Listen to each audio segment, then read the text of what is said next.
ሰላም ሰላም ክብራት ተኸታተልቲ ናይዛ ቻነለይ ከመይ ኣለኹም ከመይ ቀኒኹም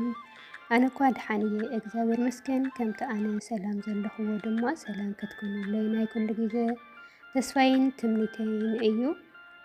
ክብራት ተኸታተልተይ ናይዛ ቻነል ሓደሽቲ ዝኾንኩምን ከመይ ኣለኹም ኩነታት ከመይ ኣሎ ኩነታት ዓዲ ከመይ ኣሎ ድሓን ዲኹም ኣጀንዳ ናይ ሎሚ ቀነ ከመይ ሪኢኹምዎ ከመይ እስትዕዘብዎ ኣለኹም ቀጥታ ናብ ዘምፀአኒ ክሓልፍ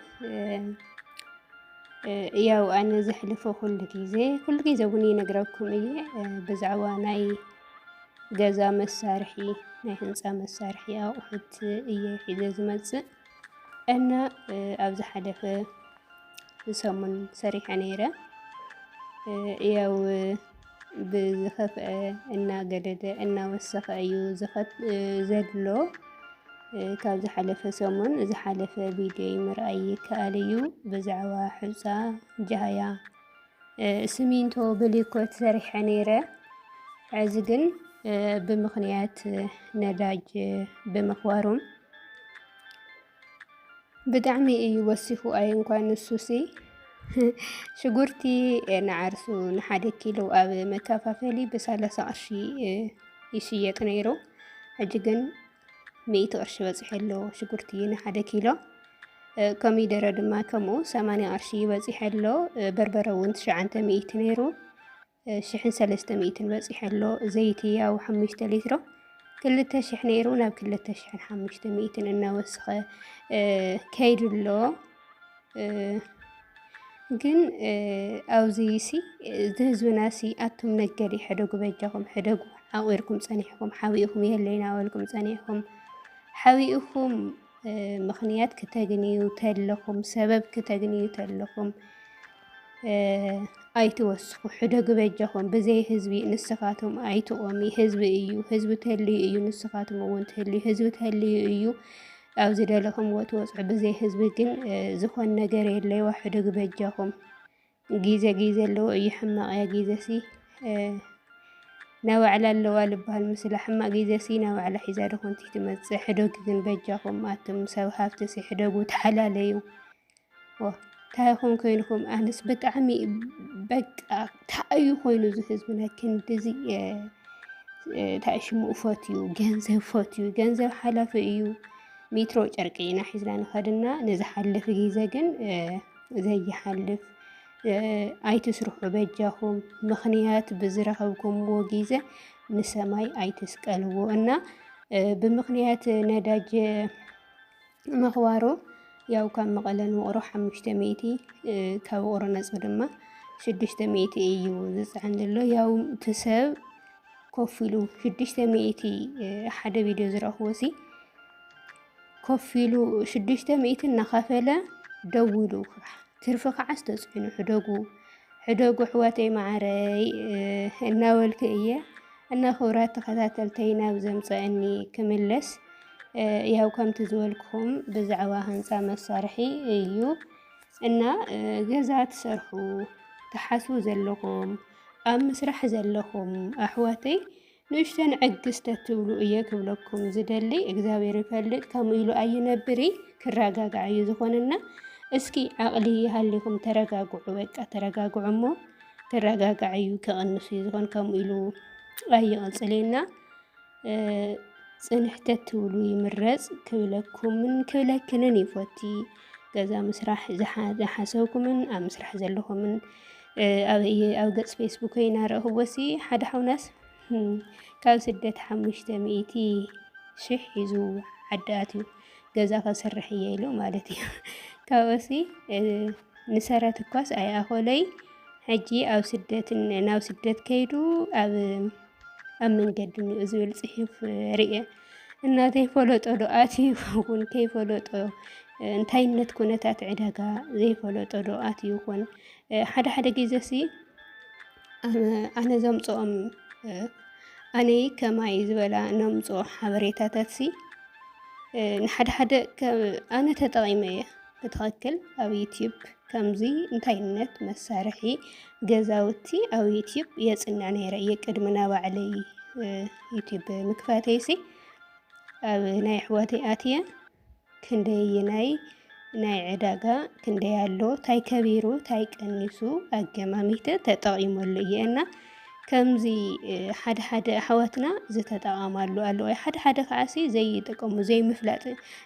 ሪኡ ፀኒሑ ተዝኸውንሲ ኣገማሚቱ ከኣቲ ነይሩ እዩ ብዝብል እዩ ብምንታይ ኣምፂኡ ከይትብልንሲ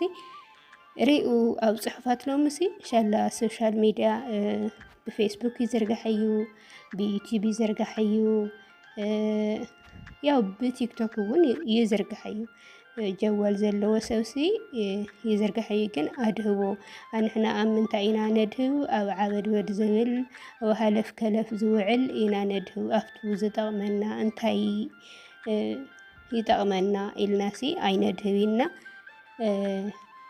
ኣብ ስደት ዘለኹም ኣሕዋተይ ወይ ከዓ ዘለኸን ኣሕዋተይ ኣብ ፌስቡክ ኣቲኽን ተኾይኑ ናይ ባዕልኽን ዩቲዩብ ከፊትክን ተተዕብያ ወይ ድማ ሕጂ እውን ፌስቡክ ፅቡቕ ኣሎ ይኸፍል ኣሎ ተባሂሉ ኣሎ ፅቡቕ ፌስቡክን ሚድያኽን ተተዕብያ ይምረፅ ተዘይኮይኑ ግን ኣብ ዘይጠቕመክን ኢከለ እንታይ በለት ኢከለ እንታይ ተኻደነት ኢከለ እንታይ ተቆነነት ዘይኮነሲ ዘምፅአክን እንታይ እዩ ሓሳብክን ዕላማኽን ነቲ ዕላማኽን ከታይ የድልዮ ብኸመይ ከፈሊጥ ክንኦ ትፀንሓ ወይ ከዓ ትፀንሑ እየ ክብል ዝደሊ እና ዘረባ ኣብዚ ሕልኩም ናብኡ ከብለኩም ብቐጥታ ኣብ ዝሓለፈ ሓሸዋሲ 75 ካብ 70 እስካብ 75 ኢለኩም ነይረ ሕጂ ግን ሓሸዋ 145,000 በፂሑ ኣሎ ሎማዓንቲ ሓሙስ ኣብ ዕለት 24 ወርሒ 7 2018 ዝወዓለ ዕዳጋ እዩ ሒዘ መፅየ ተረድኡኒ ዕለት 24 ወርሒ 7 2018 ሓሙስ መዓልቲ ዝወዓለ ዕዳጋ እዩ ሓሸዋ ኣብ ዝሓለፈ ሰሙን 75 ነይሩ ሕጂ ግን 145 በፂሑ ኣሎ ከምኡ ድማ ጃህያ 02 ማለት እዩ ፀፀር ወይ ከዓ ጃህያ ያው ንሱ እውን ካብ 60 እስካብ 65 እዩ ነይሩ ዝሓለፈ ሰሙን ማለት እዩ ሕጂ ግን ያው 120 በፂሑ ኣሎ ንሱ እውን ማለት እዩ ካብኡ ድማ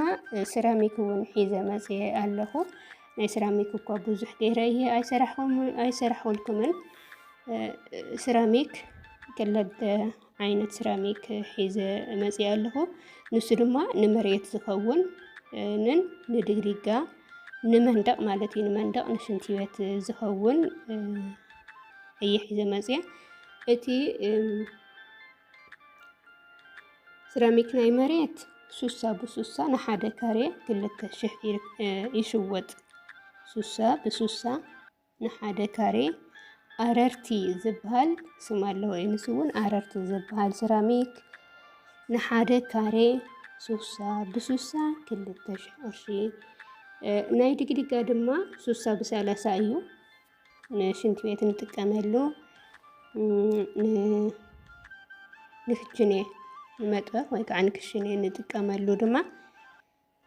ሱሳ ብ30 እዩ ንሓደ ካሬ ንሱ እውን 1,550 እናተሸወጠ ይርከብ ቀፂልና ድማ ናይ ዘኮሎ ማለት ብዙሓት ሰባት እንታይ ማለት እዩ ትብሉ ኢኹም ዘኮሎ ማለት እዚ ኣብ እግሪ ኣለዋ ኣብ እግሪ ገዛ ተሓባቢፁ ልስኑ ተበዲኡዎ ሰራሚክ ምስ ተገጠመሉ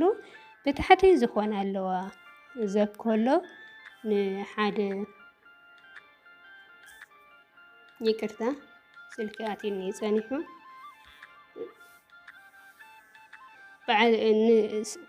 ቲክነሱ 10 እዩ ዋጋ 180 ንሜትሮ ንሓደ ሜትሮ 180 ቴክነሱ በዓል 10 60 ሰንቲሜትር ይቅርታ 60 ሰንቲሜትር ቴክነሱ በዓል 10 እዩ 180 እናተሸወጠ ይርከብ። ቀፂልና ንሪኦ ድማ ብሊኮት እዩ። ብሊኮት ኣብ ዝሓለፈ ካብ 40 እስካብ 50 እስካብ 55 ዘሎ ነይሩ። ሕጂ ግን 100 ቅርሺ ኮይኑሎ ብሊኮት እውን ናይ ብሊኮት ዋጋ እውን 100 ቅርሺ ኮይኑሎ። ያው ዳርጋ 40 ዳርጋ ፍርቂ ይወሲኹሎ ማለት እዩ። 50 ቅርሺ ይወሲኹሎ እና ክብራት ተኸታተልተይ ናይ ሎማዓንቲ ዝበልክዎም እዚኦም ይመስሉ ነይሮም። እና ከምቲ ዝበልክኹም መጀመርያ እውን ነገረኩም እየ እና ገዛ ምስራሕ ትሓስቡ ዘለኹምን ወይ ከዓ ኣብ ምስራሕ ዘለኹም ግን ተትረጋግዑ ንእሽተን ተረጋግዑ እሞ ካብኡ ኩሉ ርኢኹም ከምኡ ኢሉ ኣይነበረ እግዚኣብሔር ኣምላክ እስኪ ተቐይሮ ኣይፍለጢ ክረጋጋዕ እዩ ዝኸውን። መረጋግዒ ድማ እግዚኣብሔር ኣምላክ እዞም ሃፋትም ድማ ልቦናኦም ይዓድሎም ልቦና ይዓድሎም በይ ምኽንያት ኣብ ዝተረኸበ ዝኾነ ነገር ካብ ደቃቕ እስካብ ዓባይሲ ዘይወሰኸ ነገር የለይና። ሃፋትም እውን ሕደጉ ናብ ልቦናኹም ተመለሱ። ሰብ እዩ ዓብዪ፣ ህዝቢ እዩ ዓብዪ፣ ቅርሺ ዝኾነ ዓብዪ ኣግነኽወልኩም ኣብ ዘይተደለየ ኣብ ዘይዋግኡ ዕፅቢ ካብ ዕፅቢ ኣይትወስኹሉ ኢኹም። ሕደጉ ፈሪሄ እግዚኣብሔር ይሃሊኹም። ገዛኣይ ድማ ኣጆኹም ኣጆና ከምኡ ኢሉ ዝሓልፍ የለይ ክሓልፍ እዩ። እቲ ዘይሓልፍ ዝነበረ ጸልማት፣ ጭንቂ፣ ሞት፣ ፀበባ፣ ኩናት ነበረ እኳሲ ሓሊፉ ከምቲ ዝድለዳ ይኹን እምበይ ንእሽተን ታስልቲ ምስ ወለድካ መጓዕ እኳ ተረኺባና ዝኾነ ፀገምሲ ከምኡ ኢሉ ኣይነብር ኢልና ክሓልፍ እዩ ዝኸውን ኢልና እስኪ ተስፋ ንገብር። እግዚኣብሔር ኣምላክካ ናብ እግዚኣብሔር ኣምላክና ቀሪብና ንለምን እሞ እግዚኣብሔር ኣምላክካ ኣይቅር ተበለልና። ዓድና ሰላም ይለኣኸልና፣ ዓድና ምሕረቲ ሰላም ይለኣኸልና፣ ሰላም የውርደልና እግዚኣብሔር ኣምላክ ኣፋቕሮ ሰብ ይለኣኸልና። እና ዘረባ ኣብዚ ሕልኩም ሰሰናይ ክብራት ተኸታተልቲ ቪድዮ የተመቻትኩም ድማ ሸር፣ ሳብስክራይብ፣ ላይክ፣ ኮመንት ድማ ኣይትረስዑ ኢኹም። ኮመንት ጽሓፍለይ ምክንያቱ እቲ ኮመንት ንዓይ መስትያተይ ኣራምየይ እዩ፣ ንዓይ ይጠቕመኒ እዩ። ጽቡቕ ዝሰርሕ ተለኹ ጽቡቕ ንዓይሲ መመዛዘንዬ እዩ ማለት ኣብ ምንታይ ደረጃ ኣለኹ መዐቀንዬ በቃ መዐቀንዬ እዩ። እቲ ኮመንት እንድሕር ኣፅሒፍኩም ደይ ኮመንት ኮይኑኹምሲ ንዓይ መዐቀንዬ እዩ እሞ ኮመንት ጽሓፍ ኢኹም። ላይክ ድማ ኣይትረስዑ። ሳብስክራይብ ጌርኩም ደሞ ናይ ደወል ምልክት ኣይትረስዑ። ናይ ደወል ምልክት ተጌርኩም ድማ ኩሉ ግዜ ዘምጽኦ ቪድዮታት ብኖቲፊኬሽን ቀልጢፉ ሓበሬታ ንክበጽሐኩም እዩ። ካሊእ ተኣምር የብለይ እና ሰሰናዩ ሰናይ ቅንያት ዝመጽእ ኣሎ። ሰሙን ድማ ናይ ሕማማት ሰሙን እዩ እሞ እግዚኣብሔር ኣምላክና ይቅር ይበለልና። ናብ እግዚኣብሔር ኣምላክና ብሰላም የምፀልና። ናብ እግዚኣብሔር ኣምላክና ብትሑት ብልመና እነሕልፎ ሰሙን ይግበረልና። ክሻውስዑ ድማ ሰላም የጽንሐና። ንብርሃነ ትንሣኤ ድማ ብሰላም የብቅዐና። ቻውና ወልኩ ዘረባና ወሰኩ፣ ቻውና ወልኩ ዘረባና ወሰኩና ዝመጽእ ሰሙን ብጣዕሚ ደስ ዝብል ሰሙን ዓብዪ ንእሽተይ ማእኸለዋይ ናብ እግዚኣብሔር ኣምላኩ ዝቐርበላ ሰሙን ዝፈትዋ ዝህንጠያ ሰሙን እያና ይቕረይልና ሓውዳ ሓውከይልና ነሕልፋ ሰሙን ይግበረልና። ክብራት ተኸታተልተይ ሰሰናይ ደሓን ቀንዩ